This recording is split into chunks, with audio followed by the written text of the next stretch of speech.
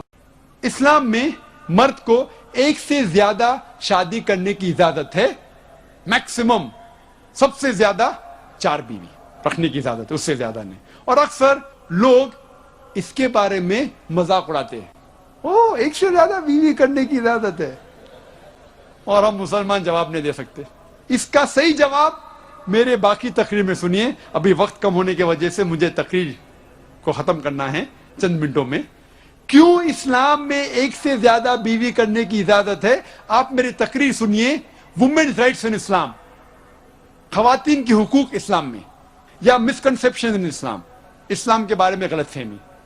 لیکن میں یہ واضح کرنا چاہتا ہوں اس تقریر میں کہ ہندو دھرم میں بھی ہندو کو ایک سے زیادہ بیوی کرنے کی اجازت ہے۔ یہ انڈین گورنمنٹ نے 1954 سن 1954 میں اسپیشل ہندو میرج ایکٹ میں کہا ہندو مرد ایک سے زیادہ بیوی نہیں رکھنا چاہیے۔ انڈین گورنمنٹ نے کہا، ہندو دھرم شاستر نے نہیں۔ ہندو کتاب میں کہیں بھی نہیں ذکر ہے کہ آدمی ایک سے زیادہ بیوی نہیں رکھنا چاہیے، کہیں بھی نہیں ذکر ہے۔ میں طالب علم ہوں کمپیریٹیو ریلیجن کا، تقابل مذاہب کا، کہیں بھی نہیں لکھا ہے۔ جب ہم رامائن پڑھتے ہیں اس میں تذکرہ ہے شری رام کے والد کا، پتا کا، کنگ دشرتھ، راجا دشرتھ، اس کی ایک سے زیادہ بیوی تھی۔ جب ہم مہابھارت پڑھتے ہیں شری کرشن کا ذکر ہے، شری کرشن کے کتنے بیویاں تھی؟ 4، 10، 100، 16,108۔ جب شری کرشنا کے 16,108 بیویاں ہو سکتے تو مسلمان کے 4 کیوں نہیں ہو سکتے؟ اور وشنو سوترا میں لکھا ہے پاٹ نمبر 24 میں، منترا نمبر 1 میں، شلوک نمبر 1 میں کہ برہمن 4 بیویاں رکھ سکتا ہے۔ کیوں اسلام میں اجازت ہے؟ آپ میرے باقی تقریریں سنیے۔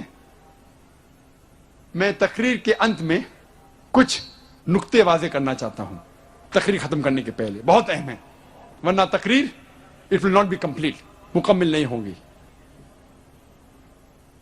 اس دیش کو، ہمارا ملک بھارت، اس بھارت کو انگریزوں نے اس بھارت پہ حکومت کیا 60 سال پہلے، اور کئی سالوں تک انگریزوں نے اس بھارت پہ حکومت کیا۔ آئے تھے تجارت کرنے کے لیے، لیکن ان کی ایک پالیسی تھی ڈیوائڈ اینڈ رول، بٹوارا کرو اور حکومت کرو۔ اس کے ذریعے ہمارے دیش بھارت پہ حکومت کیا، برباد کر دیا ہمارے دیش کو، لوٹ لیا ہمارے دیش کو۔ یہ انگریزوں نے آئے تھے تجارت کرنے کے لیے، لیکن لوٹ لیا ہمارے دیش کو، اور ہمارے تہذیب، ہمارے بھارت دیش کی تہذیب کو خراب کیا۔